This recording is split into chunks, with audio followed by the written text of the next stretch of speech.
Hello everyone, welcome back to our YouTube channel. Guys, let's quickly repeat every topic that I taught you in previous lesson so that you clearly remember up to where we completed our syllabus.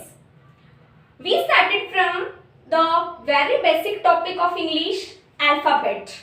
I taught you about alphabet, then we talked about letters, then words. And today we will learn about sentence. But before that, once again I will repeat the topics for that you can remember them clearly. So let's start. First of all we can talk about alphabet. सबसे पहले हम किसकी बात करेंगे? Alphabet की बात करेंगे. हम बात करेंगे अल्फाबेट की. अल्फाबेट को हिंदी में क्या कहते हैं? वर्णमाला. अल्फाबेट को हिंदी में क्या कहते हैं? वर्णमाला. So what is an alphabet? An alphabet is a set of letters in any language. What is an alphabet? An alphabet is a set of letters. A set of letters. Alphabet यानी वर्णमाला क्या है? वर्णों की माला. And as I told you in previous lesson that every language has its own alphabet. Every language has its own alphabet, like just like Hindi have its Varnmala. English, there are 26 letters in English alphabet. So what is an alphabet? An alphabet is a set of letters in any language. A set of letters. क्या ये जो set of letters हैं इसको हम अपनी मर्जी से जैसे चाहे लिख सकते हैं? नहीं. ये जो सेट ऑफ लेटर्स हैं ये क्या होना चाहिए? सीक्वेंसली होना चाहिए. इसकी क्या होनी चाहिए? सीक्वेंस होनी चाहिए. तो अल्फाबेट को हिंदी में कहते हैं वर्णमाला. अल्फाबेट को हिंदी में क्या कहते हैं? वर्णमाला. If we talk about an English, then an alphabet is a set of letters in any language. There are 26 letters in English alphabet. अगर अंग्रेजी वर्णमाला की बात करें, ये जो लेटर्स का जो सेट है इसमें कितने लेटर्स हैं? 26. There are 26 letters in English alphabet. Once again, what is an alphabet? An alphabet is a set of letters in any language. There are 26 letters in English alphabet. Which one they are? A to Z. कौन कौन से होते हैं? कौन कौन से हैं? अब ऐसा तो है नहीं, बिल्कुल बेसिक से टॉपिक है. अगर आपने इंग्लिश का ई भी पढ़ा है तो आपको डेफिनेटली पता होगा कि ये कौन से लेटर्स होते हैं. फिर भी मैं रिपीट कर देती हूँ. An alphabet is a set of letters in any language and there are 26 letters in English alphabet. Which one they are? They are A to Z. A, B, C, D, E, F, G, H, I, J, K, L, M, N, O, P, Q, R, S, T, U, V, W, X, Y, Z. Okay, ये क्या है? 26 letters हैं. ये क्या है? 26 letters हैं. यानी अंग्रेजी जो वर्णमाला है, इंग्लिश की जो अल्फाबेट है उसके पास कितने लेटर्स हैं? कितने लेटर्स हैं? 26 लेटर्स. कौन कौन से 26 लेटर्स?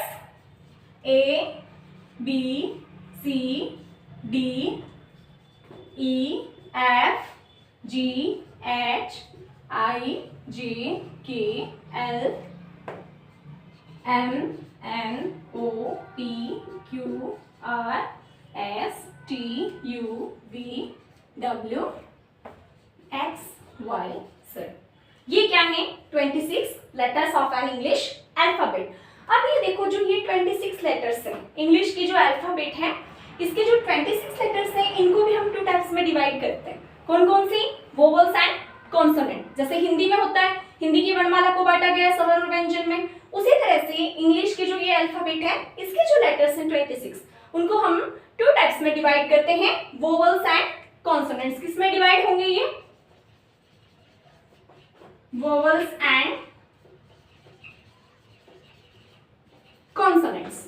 Vowels and consonant. तो इसमें देखो ए, ई, आई, ओ, यू, ये जो 5 है इन्हें क्या कहा जाता है? वोवल्स कहा जाता है। क्या कहा जाता है? वोवल्स कहा जाता है। और रेस्ट ऑल जो बच गए यानी ए, ई, आई, ओ, यू, इन 5 को छोड़ के जो बच गए उन्हें कहा जाता है कॉन्सोनेंट। यानी जो 21 जो रेस्ट ऑल बच गए उन्हें क्या कहा जाता है? कॉन्सोनेंट कहा जाता है। इन सब के बारे में हम प्रीवियस वीडियोस के अंदर बात कर चुके हैं। एक बार फिर से रिपीट कर रही हूं ताकि हम सेंटेंस टॉपिक जब करें तो आपको और अच्छे से समझ में आए। तो कितने लेटर्स होते हैं? 26 लेटर्स होते हैं। कौन कौन से? ए से लेके जेड तक। और ये जो 26 लेटर्स हैं इनको हमने 2 टाइप्स में डिवाइड किया है, वोवल्स एंड कॉन्सोनेंट्स। 2 टाइप्स में डिवाइड किया है, वोवल्स एंड कॉन्सोनेंट्स। वोवल्स होते हैं 5, ए, ई, आई, ओ, यू, और रेस्ट ऑफ रिमेनिंग जो लेटर्स होते हैं वो क्या होते हैं? कॉन्सोनेंट। वोवल्स एंड कॉन्सोनेंट्स क्या होते हैं? प्रीवियस वीडियो में मैंने इसको डीपली बताया है। एट प्रेजेंट टाइम हल्का सा बता देती हूँ। वोवल्स जिनका उच्चारण करने के लिए यानी जिनको बोलने के लिए हमें किसी चीज की हेल्प की जरूरत नहीं होती उन्हें क्या कहा जाता है? वोवल्स कहा जाता है। और जिनको बोलने के लिए हमें वोवल्स की जरूरत पड़ती है, वोवल्स की हम हेल्प लेते हैं, उन्हें कॉन्सोनेंट्स कहा जाता है। तो यहाँ तक सबको समझ आया? अल्फाबेट, अल्फाबेट है सेट ऑफ लेटर्स। अल्फाबेट क्या है? Set of letters. English alphabet है उसमें कितने लेटर्स हैं? 26। कौन कौन से? ए से लेकर के जेड तक। और ये जो 26 लेटर्स हैं इनको हमने 2 टाइप्स में डिवाइड किया। कौन कौन से? Vowels and consonants. अब हम बात करेंगे, हमने सबसे पहले अपने पास है अल्फाबेट। अल्फाबेट के अंदर है अपने पास 26 लेटर्स। अब ये जो 26 लेटर्स हैं इनसे हम क्या बनाएंगे? वर्ड यानी शब्द बनाएंगे। अब हम बात करते हैं वर्ड यानी शब्द होता क्या है। So what is a word? शब्द क्या है? ये जो लेटर्स हैं जब इनको मिला करके हम कोई अर्थपूर्ण वर्ड बनाते हैं उसे कहा जाता है। जैसे अगर डेफिनेशन की बात करें, what is a word? So a word is a group of letters that give sense. यानी ये जो वर्ड है जिसको हिंदी में कहते हैं शब्द, ठीक है, ये क्या है? ये है ग्रुप ऑफ लेटर्स। क्या है ये? Group of letters. वर्ड क्या है ये? Group of letters. तो क्या सिर्फ ग्रुप ऑफ लेटर्स होने से ये इसको वर्ड मान लेंगे हम कि अपने पास में 26 लेटर्स हैं, इनको जैसे मर्जी हम अरेंज करेंगे और बन गया अपना वर्ड? नहीं, ऐसा नहीं होगा। इनका क्या निकलना चाहिए? इनका निकलना चाहिए सेंस। क्या निकलना चाहिए? सेंस निकलना चाहिए, अर्थ निकलना चाहिए। इनका अर्थ निकलेगा, सेंस निकलेगा, तभी इनको किसकी लिस्ट में काउंट किया जाएगा? वर्ड की लिस्ट में काउंट किया जाएगा। तो गाइस यहाँ तक अपना जो टॉपिक है यहाँ तक हो चुके थे प्रीवियस वीडियोस के अंदर, अल्फाबेट, लेटर, वर्ड। और क्योंकि अपने पास में जब वर्ड्स होंगे तो इनसे हम फॉर्मेशन करेंगे किसका? सेंटेंस का। और आज का अपना टॉपिक भी क्या रहने वाला है? सेंटेंस। आज का अपना टॉपिक क्या है? सेंटेंस।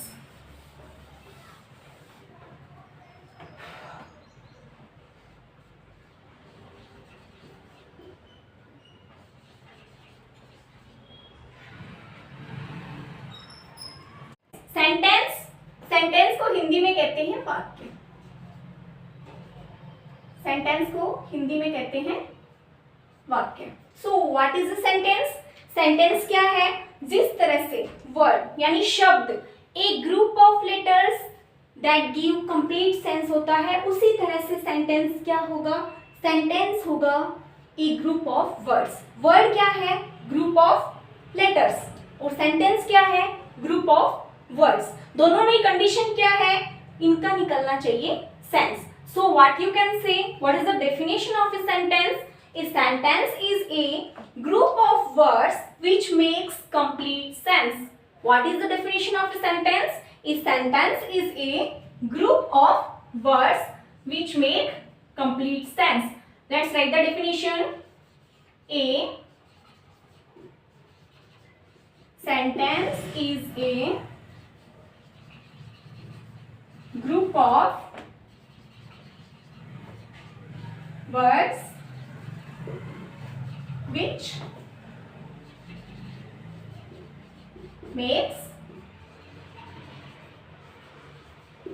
complete sense. हिंदी में बात करें तो शब्दों का सार्थक समूह वाक्य कहलाता है। सार्थक यानी अर्थ के साथ, सार्थक यानी अर्थ के साथ। So a sentence is a group of words which makes complete sense, जिसका क्या निकले, पूरा सेंस निकले। फॉर एग्जाम्पल मैंने कहा Ram is a good boy, Ram is a good boy. अब देखो इसका क्या निकल रहा है, पूरा सेंस निकल रहा है, ये ग्रुप ऑफ वर्ड्स की है। एग्जाम्पल की अपन बात कर लेते हैं तो Ram is a good boy, Ram अच्छा लड़का है, ठीक है। तो इसमें क्या है, यहाँ पे हमने ये टोटल के टोटल जो है वो क्या है, ग्रुप ऑफ वर्ड्स हैं। इनको अलग अलग अगर आप करते हो तो जैसे राम है, किसी का नाम हो गया, इज यहाँ पे हेल्पिंग वर्ब है, ए आर्टिकल है, गुड यहाँ पे एडजेक्टिव है, और बॉय क्या है, यहाँ पे कॉमन नाउन है, ऑब्जेक्ट है सेंटेंस का, ठीक है। तो हमने इन सभी ग्रुप ऑफ वर्ड से क्या बनाया है, एक पूरा सेंटेंस बनाया है। अगर ये जो सेंटेंस है इसको हम मन मुताबिक कैसे भी लिख दें, है ना, जैसे कुछ भी अपन यहाँ पे लिख देते हैं। अब नीचे वाला सेंटेंस देखिए आप, is a good Ram boy. अब क्या है, क्या इसका कोई मीनिंग निकल रहा है, नहीं, ये क्या है, रॉन्ग है। जब हम इसकी जो सीक्वेंस है, सीक्वेंस हम इसकी सही रखेंगे और उसका क्या निकलेगा, ग्रुप ऑफ, ये ग्रुप ऑफ वर्ड्स तो है, ऐसे थोड़ी बोल सकते हैं कि ये नीचे वाला जो सेंटेंस है ये ग्रुप ऑफ वर्ड्स नहीं है, नहीं, ग्रुप ऑफ वर्ड्स है ये, लेकिन ये सेंटेंस नहीं है। क्यों नहीं है, क्योंकि सेंटेंस की डेफिनेशन क्या कहती है, ए sentence is a group of words which makes complete sense, जिसका क्या निकले, कंप्लीट सेंस निकले, यानी जिसका अर्थ निकले, मीनिंग निकले, जिसको पढ़ने के बाद हम समझ पाए कि बात है क्या, ठीक है। जैसे पहले वाले सेंटेंस को पढ़ने से समझ में आ रहा है Ram is a good boy, हमें पता चल रहा है कि हाँ सेंटेंस क्या कह रहा है कि राम अच्छा लड़का है। लेकिन क्या दूसरे सेंटेंस को पढ़ने से कुछ समझ आ रहा है, नहीं, हमें समझ नहीं आ रहा। और अगर हमें उसका अर्थ समझ में नहीं आ रहा तो चाहे वो ग्रुप ऑफ वर्ड्स तो है और अर्थ समझ में नहीं आ रहा तो वो सेंटेंस नहीं माना जाएगा। कंडीशन क्या होगी, उसका निकलना चाहिए